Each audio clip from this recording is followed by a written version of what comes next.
Imagina una niña de tan solo 12 años, obligada a casarse en un mundo donde las mujeres no tenían voz ni poder. Nadie podía sospechar que aquella niña, marcada por la tragedia, se transformaría en una de las figuras más influyentes. Esta es la historia de Margaret Bower, la madre de reyes, la arquitecta de una dinastía y la mujer que desafió las reglas de su tiempo para cambiar el destino de una nación. Tienes 12 años y todavía no comprendes que tu cuerpo no te pertenece. El año es 1443 después de Cristo y te encuentras en el gran salón del castillo de Blío, observando a hombres vestidos con terciopelos y pieles discutir tu destino como si fueras una pieza valiosa en un mercado. Tu nombre es Margaret Buffett, y aunque sangre noble corre por tus venas, aprendes pronto que el linaje significa poco cuando naces mujer en un mundo gobernado por hombres, que ven a las hijas como monedas de cambio. Las esteras bajo tus pies huelen a menta y romero, esparcidas esa misma mañana para disimular la humedad invernal que se filtra por muros de piedra de casi 1 metro de grosor. La luz de las velas titila sobre los rostros de lores y obispos que conversan en tonos graves y apremiantes acerca de alianzas y herencias, su aliento formando nubecillas en el aire helado. Ajustas tu manto de lana sobre los hombros, aunque el frío que sientes nada tiene que ver con el clima. Tu tutor, William de la Pole,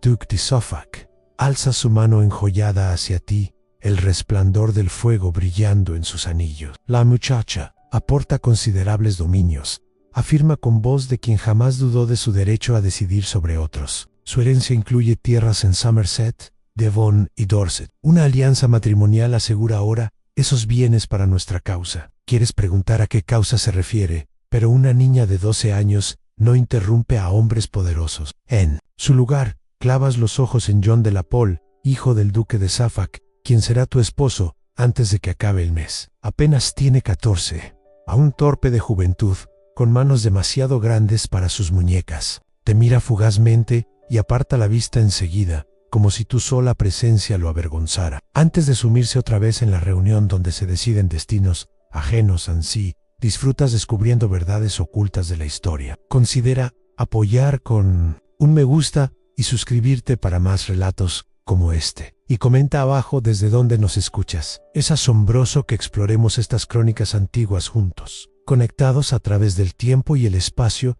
por la curiosidad compartida. Anne Margaret Buffett nació en 1443, en un mundo donde su mera existencia era bendición y condena. Como hija y única heredera de John Beaufort, duque de Somerset, llevaba en la sangre un derecho al trono inglés que marcaría cada instante de su vida. La estirpe de los Buffett descendía de John de Gante, duque de Lancaster, White de su amante, Catherine Swynford, un vínculo legitimado luego por matrimonio y decreto real, aunque la mancha de bastardo perseguiría a sus descendientes como sombra perpetua.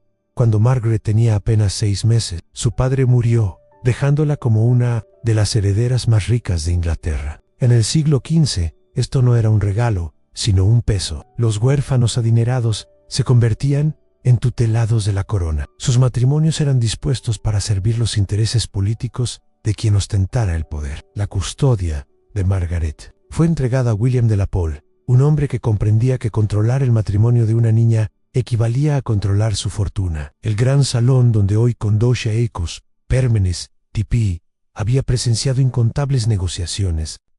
Los muros, levantados en caliza gris, extraída de las colinas vecinas, absorbieron durante décadas conspiraciones susurradas y demandas gritadas. Tapices descoloridos colgaban entre las ventanas, mostrando cacerías nobles, caballeros montados persiguiendo ciervos en bosques tejidos. La ironía no pasa inadvertida para Margaret. Incluso a los 12, ella también es una presa perseguida. Por Casares, la voz de Suffolk prosigue, detallando los términos del contrato nupcial como si Margaret no se hallara a apenas 1 metro de distancia. La ceremonia tendrá lugar en Blío, dentro de 15 días. Las tierras de la joven serán administradas por mi casa hasta que alcance la mayoría de edad. Lo que uno dice, pero todos entienden, es que este acuerdo asegura que su familia controlará las vastas riquezas de Margaret por muchos años. Las esteras crujen bajo las botas de los reunidos mientras asienten. Margaret percibe el olor dulzón de las hierbas, mezclado con los aromas más ásperos de lana y cuerpos sin lavar. Incluso los nobles en 1443 se bañaban rara vez, y el salón guardaba el hedor acumulado de una docena de hombres, que habían cabalgado entre el barro invernal para asistir a aquella negociación, su futuro esposo. John Dulapole se retuerce incómodo junto a la gran chimenea. Las llamas arrojan sombras danzantes sobre su rostro, revelando la inseguridad que intenta disimular. A sus 14 años, es tan peón en este juego como Margaret, aunque su género le concede la ilusión de poder. Heredará los títulos y tierras de su padre. Ella simplemente transferirá las suyas a él mediante el matrimonio. Como dicta la ley, en la boda ocurre una mañana de febrero, con escarcha cubriendo la tierra como perlas esparcidas. Margaret viste un traje de seda azul profundo, color de realeza, aunque la tela le resulta extraña sobre la piel. El vestido, confeccionado para su pequeña figura, pesa demasiado con la seda y el elaborado tocado, haciéndola sentir como niña. Disfrazada con las ropas de su madre, la capilla de Blío es fría y estrecha. Sus muros de piedra parecen absorber sonido y luz. Las velas parpadean en candelabros de hierro, proyectando sombras que hacen moverse a los santos pintados en las paredes. Margaret se arrodilla sobre el suelo helado, con las rodillas doliendo bajo la delgada tela, y pronuncia en latín las palabras que la unirán a un muchacho casi desconocido, Igo Johann Stey, Margarita Excipio. Recita John, su voz quebrándose en las sílabas extrañas. Yo, John, te tomo, Margaret, como esposa. Las palabras resuenan en el pequeño recinto, atando su futuro con un peso que revuelve el estómago de la niña. Margaret responde con sus propios votos, la voz más firme que sus manos temblorosas. Igo, Margareta, tei, Excipio. Yo, Margaret, te tomo, John, como esposo. Las frases saben a ceniza en su boca, pero las pronuncia con claridad, pues desde su nacimiento fue entrenada para cumplir el deber por encima de sus sentimientos. En la consumación ocurre esa misma noche, aunque ambos son demasiado jóvenes para comprender lo que sucede. La ley medieval exigía consumación para validar un matrimonio, pero también reconocía que los niños no podían otorgar un consentimiento verdadero. Esa contradicción, que una unión pudiera ser legal y dañina al mismo tiempo, marcaría gran parte de la vida temprana de Margaret. En los meses siguientes, empieza a comprender la magnitud de su realidad. Vive en la casa de los Dulapole, donde recibe el respeto correspondiente a su rango, pero también la vigilancia aplicada a un bien preciado. Cada aspecto de su existencia está supervisado.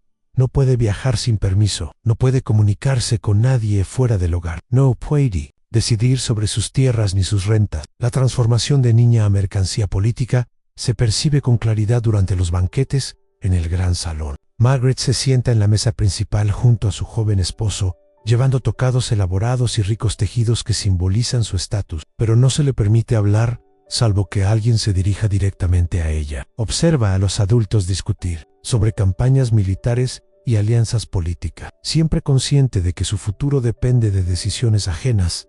Hasta la comida narra la historia del poder y el control. A Margaret se le sirven cortes selectos de carne y especias exóticas que demuestran la riqueza de su familia, pero no puede elegir qué ni cuándo comer. Los sirvientes le colocan porciones predeterminadas a horas exactas, igual que regulan cada otro aspecto de su rutina. Incluso su dieta le es ajena. Durante estos meses, Margaret comienza a mostrar la inteligencia y la firmeza que, con el tiempo, la convertirán en una de las mujeres más influyentes de la historia inglesa. Escucha con atención cada conversación, guardando información sobre alianzas, estrategias militares y la compleja red de relaciones que rige a la nobleza. Aprende a leer las señales sutiles del poder, en qué lores inspiran respeto auténtico, cuáles se sostienen mediante el miedo y cuáles son meras figuras decorativas respaldadas por otros. El año 1444 trae noticias que alterarán su vida para siempre. John Dulapole, su esposo de 14 años,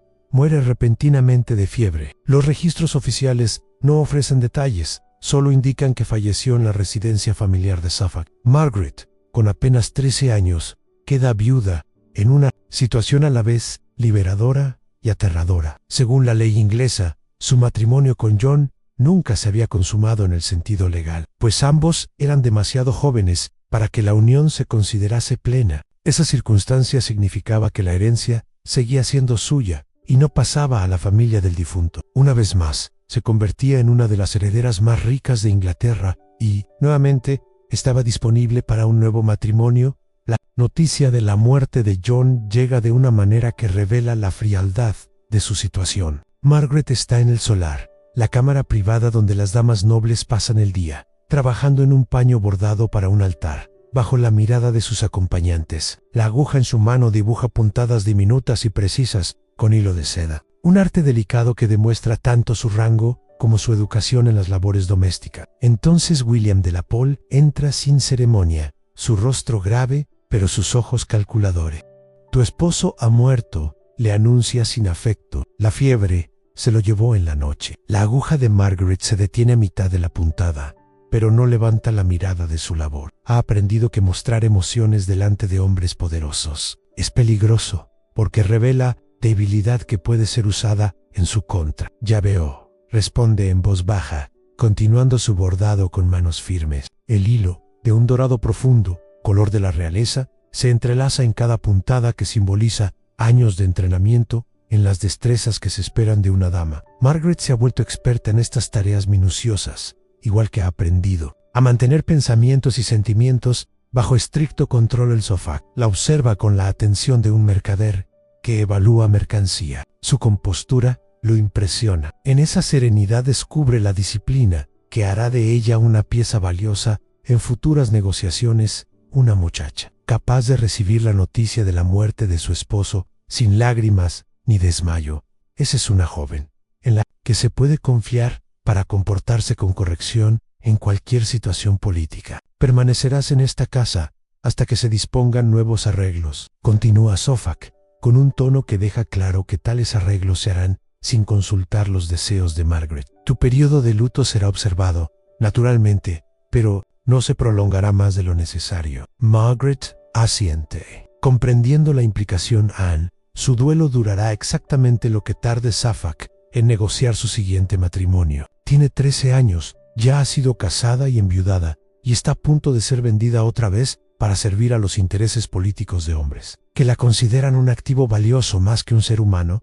A los meses de viudez le ofrecen un breve respiro de relativa libertad, aunque sigue bajo el control de Suffolk. Pasa sus días estudiando con tutores que le enseñan latín, francés y fundamentos de administración de propiedades. No son lecciones destinadas a prepararla para la independencia. Una mujer de su clase jamás es independiente, sino para convertirla en una esposa más valiosa para su futuro marido. Margaret se revela como una estudiante excepcional, con una mente despierta y un apetito por el conocimiento que sorprende a sus maestros. Domina el latín con fluidez erudita, lo que le permite leer textos religiosos y documentos legales en su lengua original. Su francés resulta elegante y refinado, digno de una dama capaz de participar en la diplomacia internacional que moldea los matrimonios nobles. Y lo más importante, empieza a comprender los complejos mecanismos financieros que rigen su herencia. Los libros de cuentas revelan la verdadera magnitud de su fortuna. Posee miles de acres de tierras fértiles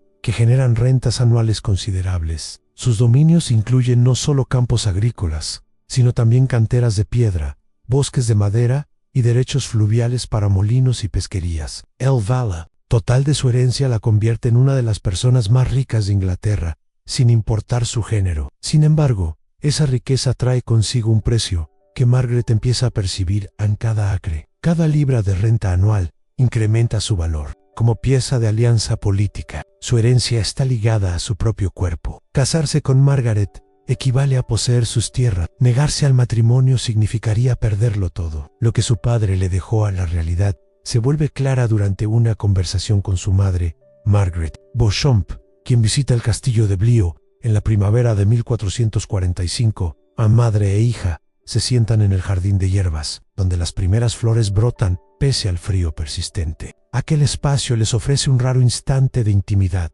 lejos de oídos de sirvientes y cortesanos que informan a Suffolk de cada palabra. Beauchamp, mujer que sobrevivió a matrimonios concertados y a intrigas políticas, contempla a su hija de 14 años con una mezcla de cariño y resignación. Debes entender, dice en voz baja y apremiante, que tu herencia es a la vez tu fuerza y tu cadena. Las tierras que tu padre te dejó te darán riqueza e influencia, pero también garantizarán que jamás seas libre de elegir tu propio camino. La joven Margaret escucha atenta, con las manos reposando en el regazo en gesto de obediencia, aprendido desde la infancia. Pero su mente trabaja, asimilando el alcance de aquellas palabras. A su fortuna le otorga poder en ciertos aspectos, pero la deja totalmente vulnerable en otros. ¿Y qué ocurriría si me negara a casarme?, pregunta, aunque ya sospecha la respuesta. La expresión de su madre confirma sus temores. Tu tutela sería vendida a otro señor, con derecho a forzarte a casarte o a confiscar tus tierras, como castigo por desobediencia. La herencia de una mujer existe solo mientras obedezca a los hombres que la gobiernan. Rehusar casarse te convierte en rebelde contra el orden natural, y las rebeldes lo pierden todo. La conversación transcurre junto a un lecho de lavanda, romero y tomillo, aromas que para siempre recordarán a Margaret este instante de claridad. Aquellas flores simbolizan virtud doméstica y femenina, pero también los límites estrechos dentro de los cuales las nobles deben vivir en hermosas, fragantes y totalmente contenidas. El verano trae la noticia de su próximo matrimonio. El rey, Enrique VI, influido por sus consejeros y aliados, otorga la tutela de Margaret a Edmund Tudor, conde de Richmond. El acuerdo cumple múltiples propósitos políticos, fortalece la posición de los Tudor en la corte, asegura a Edmund los vastos ingresos de Margaret y crea una alianza entre las facciones Lancaster y Tudor, crucial para las futuras guerras. De las Rosas en Edmund tiene unos 24 años, una década mayor que ella, es hijo de Owen Tudor y de Catalina de Valois, viuda del rey Enrique V. Esa conexión real lo convierte en aliado valioso, y también en un hombre acostumbrado a obtener lo que desea. Le han prometido la mano de Margaret junto con el control de su gerencia, y piensa reclamar ambas cosas. Las negociaciones del segundo matrimonio se realizan en el Palacio de Westminster en el otoño de 1445. Margaret, con 14 años, comprende las implicaciones políticas de su unión, pero sigue siendo demasiado joven para tener derecho legal a negarse. Viaja a Westminster con una pequeña comitiva, acompañada por guardias y damas, cuya función es garantizar su obediencia más que su bienestar. El palacio, en 1445, es un vasto complejo que sirve como residencia real y sede de gobierno. El gran salón donde se discute el contrato matrimonial es uno de los espacios cerrados más grandes de Europa. Los muros se elevan hasta perderse en sombras, y el suelo cubierto de juncos cruje con cada paso, haciendo que cualquier conversación privada resulte imposible.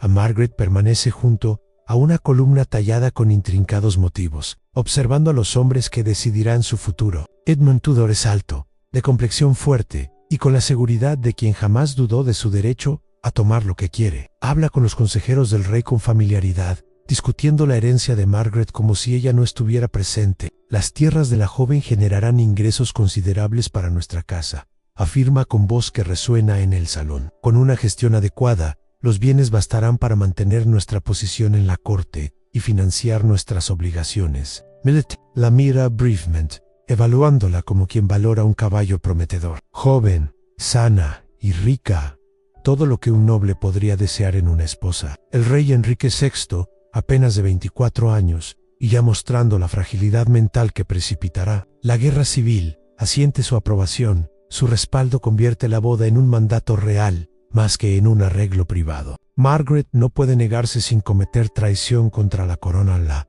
ceremonia nupcial se celebra en el castillo de Bliot a inicios de 1446, cuando Margaret tiene 14 años. El ritual es más fastuoso que el de su primer matrimonio, acorde con el rango de Edmund y la importancia política de la unión. Margaret visita el Haus Gioru, el tejido más costoso de la época, y una corona de piedras preciosas que anuncia su rango de futura condesa. La ceremonia combina solemnidad religiosa con teatro político. El obispo de Winchester la oficia, otorgando toda la autoridad eclesiástica. Nobles testigos llenan la capilla. Su presencia garantiza que la boda no pueda ser cuestionada ni anulada. Margaret pronuncia sus votos con voz clara y firme, consciente de que cualquier muestra de duda sería interpretada como falta de idoneidad. Los votos de Edmund son seguros y posesivos. Al colocar el anillo en el dedo de Margaret, su mano cubre por completo la de ella, recordándole la dinámica de poder que regirá su matrimonio. La sortija,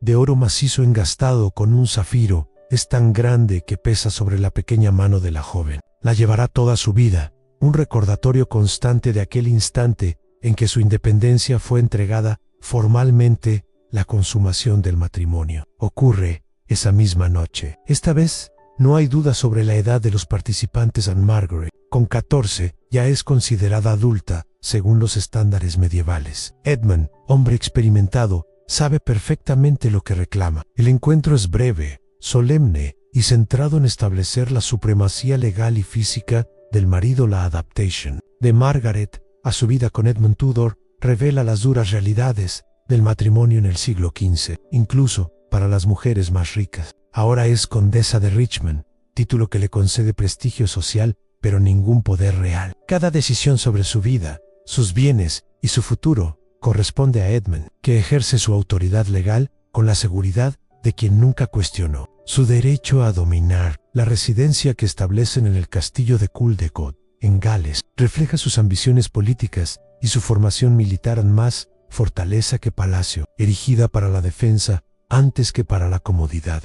La rutina diaria de Margaret se organiza en torno a las necesidades y deseos de Edmund. Los suyos propios solo cuentan cuando no interfieren. La forma en que Edmund gestiona la herencia de su esposa muestra tanto su astucia política como su indiferencia hacia ella como persona. De inmediato comienza a reorganizar los dominios, nombrando a sus propios administradores y alguaciles. Las rentas de las tierras de Margaret se desvían para financiar sus campañas militares y sus proyectos políticos, sin la menor consideración por sus preferencias. Margaret observa estos cambios con comprensión cada vez más clara. Es rica, de nombre, pero sin poder real. Su fortuna alimenta las ambiciones de Edmund, mientras ella carece de voz sobre su destino. Ella está aprendiendo que ser una mujer noble significa ser considerada una valiosa propiedad más que una persona con voluntad propia. La situación política en Inglaterra durante los años 1446 y 1447 después de Cristo se vuelve cada vez más inestable, con tensiones que crecen entre diferentes facciones de la nobleza. La posición de Edmund Tudor como partidario de la causa lancastriana coloca tanto a él como a Margarita en un peligro latente, ya que la oposición al débil gobierno del rey Enrique VI se hace más fuerte. Margarita se encuentra atrapada en conflictos políticos que no eligió y de los cuales no puede escapar. A finales de 1456 después de Cristo, cuando Margarita tiene apenas 13 años y ya está casada con Edmund, mucho mayor que ella, descubre que está embarazada. La noticia trae consigo tanto alegría como temor. Alegría, porque dar un heredero es su deber principal como esposa, y miedo, porque comprende los riesgos mortales que conlleva el parto para alguien de su edad. El conocimiento médico medieval sobre el embarazo y el alumbramiento es limitado y a menudo peligroso, haciendo de cada embarazo una posible sentencia de muerte. Su gestación avanza durante el invierno de 1456 y entra en 1457 después de Cristo. Mientras las tensiones políticas en Inglaterra llegan a un punto de ruptura, Edmund se ausenta con frecuencia, ocupado en campañas militares que le impiden brindarle apoyo. En este difícil periodo, Margarita enfrenta los retos físicos y emocionales de la maternidad casi en soledad. Acompañada únicamente por sirvientas y parteras, la situación política empeora aún más cuando Edmund Tudor es capturado por las fuerzas yorkistas en agosto de 1456 después de Cristo y encarcelado en el castillo de Carmarthen, donde muere de fiebre en noviembre del mismo año. Margarita, con 7 meses de embarazo, recibe la noticia de la muerte de su esposo, mientras soporta el agotamiento físico y emocional de su estado avanzado. La desaparición de Edmund la deja en una posición precaria. Es una viuda embarazada, poseedora de una gran fortuna, pero sin un protector masculino, lo que la convierte en alguien valiosa y vulnerable al mismo tiempo. El hijo que espera podría ser un varón que herede los títulos de Edmund y sus tierras, o una hija destinada al mismo destino de sumisión que ella misma ha vivido. En el 28 de enero de 1457 después de Cristo, en el castillo de Pembroke, Gales, Margarita entra en trabajo de parto con apenas 13 años. El nacimiento resulta arduo y peligroso, como es habitual a esa edad. El parto medieval está en manos de parteras, cuya experiencia se basa en la práctica más que en la ciencia. Y las tasas de mortalidad de madres e hijos son terriblemente altas. El sufrimiento dura horas, con dolores que ninguna niña de 13 años debería soportar. Las parteras hacen lo posible con hierbas y oraciones, pero los métodos son limitados. La complexión frágil de Margarita complica aún más el parto y por momentos tanto su vida como la del bebé están en riesgo. Finalmente, el niño nace sano y fuerte contra todo pronóstico. Margarita lo llama a Enrique en honor al rey, un gesto político que refuerza su fidelidad a la causa lancastriana. Ese niño crecerá para convertirse en Enrique VII, el primer monarca Tudor de Inglaterra. Pero en enero de 1457 no es más que un recién nacido, cuya supervivencia depende de la capacidad de su madre adolescente para enfrentar el peligroso mundo de la política medieval. La recuperación de Margarita tras el parto es lenta y dolorosa. La atención médica disponible para las nuevas madres es mínima, y el trauma físico de dar a luz a tan corta edad la deja débil y frágil. Nunca tendrá otro hijo, aunque no se sabe si fue por complicaciones derivadas de aquel parto o por otras razones. Lo cierto es que la experiencia de la maternidad a los 13 años marcará profundamente su salud y su visión de la vida. Los primeros meses de vida del pequeño Enrique están rodeados de incertidumbre y peligro. Margarita es una viuda con un hijo recién nacido, acechada por enemigos políticos, dispuestos a eliminarlos para apoderarse de su herencia. Su solución para salir de esta vulnerabilidad es volver a casarse, esta vez con un hombre capaz de protegerla, a ella y a su hijo. El elegido es Sir Henry Stafford, hijo menor del duque de Buckingham. Este matrimonio, su tercero, difiere de los anteriores porque Margarita tiene mayor influencia en las negociaciones. Henry Stafford, de unos 30 años, es mucho mayor que ella, aunque no tanto como para parecer su abuelo. Veterano en la corte y en la guerra, comprende bien las realidades políticas del momento. Más importante aún, está dispuesto a proteger al hijo de Margarita y a respetar su papel como madre, algo nada común en los matrimonios del siglo XV.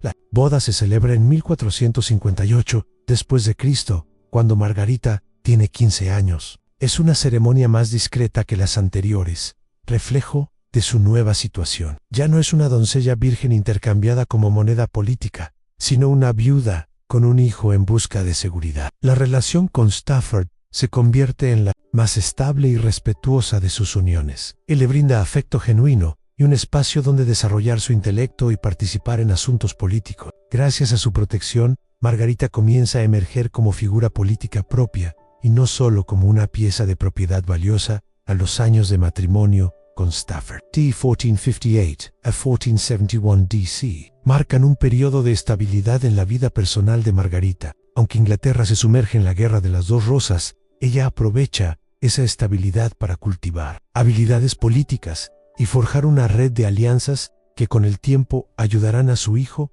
a reclamar el trono. Se involucra profundamente con la causa Lancaster, usa su fortuna para financiar campañas militares y aprende a interpretar los gestos y señales que revelan cambios de lealtad. Descubre cómo la economía influye en la política y cómo las ambiciones personales moldean decisiones públicas. Más importante aún, aprende a usar su riqueza y su posición para influir en los acontecimientos en lugar de sufrirlos en la muerte. D. Henry Stafford, en 1471, después de Cristo, pone fin a su matrimonio más estable y abre el camino para que Margarita se afiance como una de las mujeres más poderosas de Inglaterra. A los 28 años, con experiencia en la corte y determinación inquebrantable, se casa por cuarta y última vez con Thomas Stanley Conde du Derby. En 1472, D.C. Stanley, un noble hábil y pragmático, ha sabido sobrevivir a múltiples cambios de régimen, lo que lo convierte en un aliado ideal. Su unión se basa en el respeto mutuo y en objetivos políticos compartidos bajo la protección de Stanley. Margarita actúa más abiertamente como figura política, establece correspondencia con nobles, apoya financieramente a sus causas y se posiciona como posible artífice de coronas. Aunque su hijo Enrique sigue en el exilio, ella teje la red que facilitará su regreso. Las décadas de 1470 y 1480 están llenas de actividad y riesgo en maniobra bajo el reinado de Eduardo IV y luego de Ricardo III, siempre en favor de los intereses de su hijo y evitando caer en desgracia como tantos otros nobles. En su relación con Ricardo III es especialmente peligrosa. Cuando éste se proclama rey en 1483 después de Cristo, Margarita debe decidir si someterse o arriesgarlo todo. Opta por apoyar la invasión de su hijo en 1485, culminando décadas de sacrificios. La batalla de Bosworth, en agosto de 1485, marca el triunfo definitivo. Enrique Tudor derrota a Ricardo III y se convierte en Enrique VII. Margarita, con 52 años, pasa de ser vista como intrigante a convertirse en la madre del monarca reinante. Su título oficial, Mi Señora la Madre del Rey, le otorga poder inédito para una mujer de su tiempo, influyendo en cargos, decisiones y matrimonios reales. Sin embargo, su victoria tiene un coste personal inmenso. Ha dedicado toda su vida adulta a asegurar el futuro de su hijo, sacrificando sus propios deseos y anhelos. Logra poder, pero pierde la posibilidad de felicidad personal. Sus últimos años son una mezcla de gloria y tristeza. Contempla cómo se consolida la dinastía Tudor, pero también sufre al sobrevivir a muchos de sus contemporáneos, y al ver cómo el mundo político que ayudó a construir sigue cambiando sin ella. Fallece en 1509 después de Cristo, poco después que su hijo, y llega a presenciar como su nieto. Enrique VIII inicia su reinado en el legado de Margaret Bower, trasciende con creces a su familia inmediata. Es recordada como una de las mujeres más poderosas de la historia inglesa, una figura que convirtió el trauma personal en autoridad política. Su vida refleja tanto las restricciones impuestas a las mujeres en la sociedad medieval como la capacidad de ciertos individuos excepcionales para superarlas gracias a su inteligencia, determinación y visión estratégica. La huella de Margaret en la historia de Inglaterra es profunda y duradera. A través de su hijo, Enrique VII, se convierte en la antepasada de todos los monarcas Tudor posteriores, incluidos Enrique VIII e Isabel,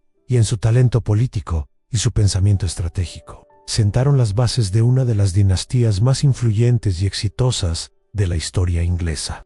Su historia demuestra que, incluso en sociedades que limitaban de manera severa las oportunidades femeninas, la inteligencia y la voluntad podían abrir camino frente a obstáculos aparentemente imposibles. La transformación de Margaret Bower, de una niña prometida en matrimonio sin poder, a una de las mujeres más influyentes de su tiempo, es un testimonio de la resiliencia humana y de la habilidad política. Aprendió a utilizar en su favor el mismo sistema que la oprimía, convirtiendo su riqueza y su linaje en una auténtica herramienta de poder. Su vida es a la vez inspiradora y trágica, pues muestra tanto las posibilidades como los costos de la ambición en un mundo que ofrecía pocas opciones de autodeterminación a las mujeres. En sus últimos años, la profunda religiosidad de Margaret añadió otra dimensión a su carácter. Se volcó en actividades piadosas, fundando escuelas y apoyando instituciones religiosas. Esa dedicación espiritual pudo ser expresión de una fe sincera,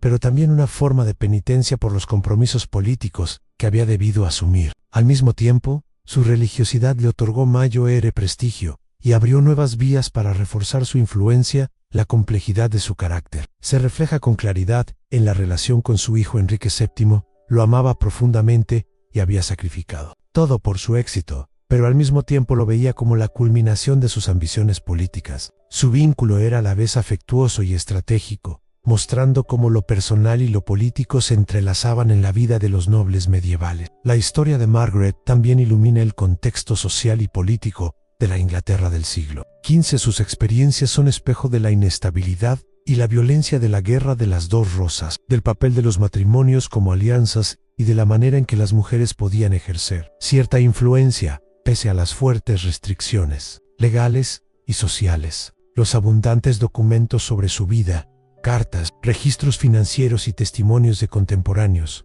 ofrecen un retrato detallado de una mujer moldeada por las circunstancias, pero también decidida a moldearlas a su favor en su mecenazgo. En el ámbito educativo y religioso, revela otra faceta de su personalidad. Utilizó su fortuna y su poder para apoyar el aprendizaje y la fe, buscando quizá un legado positivo más allá de sus logros políticos. Las fundaciones educativas que impulsó reflejan tanto su interés intelectual como su conciencia de que la educación era clave para sostener la influencia social y política. Las duras experiencias de su juventud, matrimonios tempranos y viudez prematura le enseñaron las realidades del poder y la importancia de la estrategia, convirtiéndose en la base de su éxito posterior. Su historia plantea preguntas esenciales sobre la naturaleza del poder y de la agencia femenina. La Edad Media alcanzó logros extraordinarios, pero siempre dentro de un sistema que limitaba severamente a las mujeres. Su triunfo fue al mismo tiempo una victoria sobre la opresión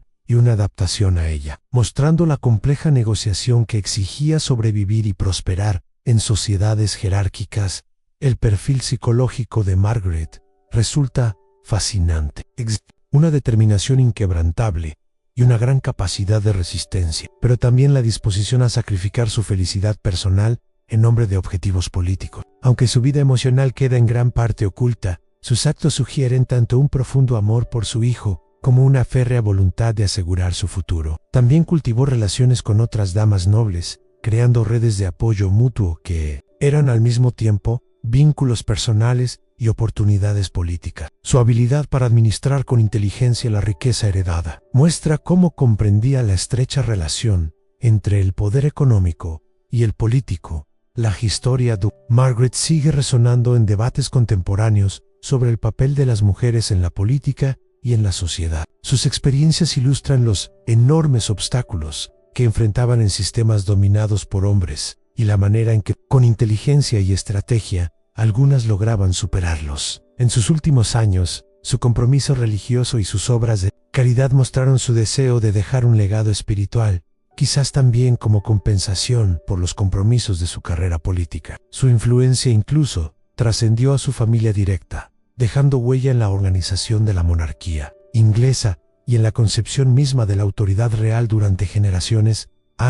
Pero la grandeza de su éxito tuvo un alto precio personal. Alcanzó un poder extraordinario, aunque sacrificando su propia felicidad. Sus últimos días estuvieron marcados tanto por la victoria como por la soledad.